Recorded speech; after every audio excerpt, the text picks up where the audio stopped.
ধর্মীয় ভাব গাম্ভীর্যের মধ্য দিয়ে মুসলিম সম্প্রদায়ের সবচেয়ে বড় ধর্মীয় উৎসব ঈদ উল আজহা পালন করেছে ইতালি প্রবাসী বাংলাদেশিরা।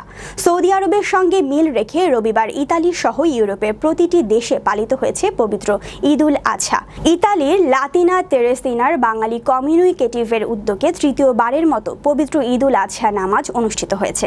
একই সঙ্গে মহিলারা ঈদের জামাত আদায় করেন। পবিত্র এই ঈদের দিনে ইতালিতে বসবাসরত প্রতিটি বাংলাদেশী সুখ, সমৃদ্ধি ও শান্তি কামনা করে ইতালির লাতিনা তেরেসিনার মার্কাই দেল্লা কোপাতে মাঠে সকাল 8:30 ঘটিকায় প্রায় 5,000 মুসলিম একসঙ্গে ঈদের নামাজ আদায় করে। এর মধ্যে প্রায় 4,000 বাঙালি নামাজে অংশগ্রহণ করেন।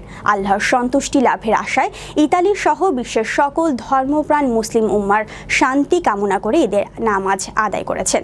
মাঠে ঈদের নামাজ আদায়ে মুসল্লিদের উপচে পড়া ভিড় দেখা গেছে। বাংলাদেশ সহ সমগ্র মুসলিম উম্মার জন্য বিশেষ দোয়া ও মোনাজাত করা হয়। সার্বিক আয়োজনে ছিলেন সমাজসেবক, শ্রমিক নেতা, Bangladesh association Italy vice president, Latina Awami লীগের ভাইস প্রেসিডেন্ট এবং তেরেসিনা মসজিদ কমিটির সভাপতি আবুল কালাম, লাতিনা আওয়ামী লীগের প্রেসিডেন্ট শাহিন মিয়া এবং সাথে ছিলেন বিশিষ্ট ব্যবসায়ী খায়ের, মোকলেস, আজম খান, শওকত, জাকির।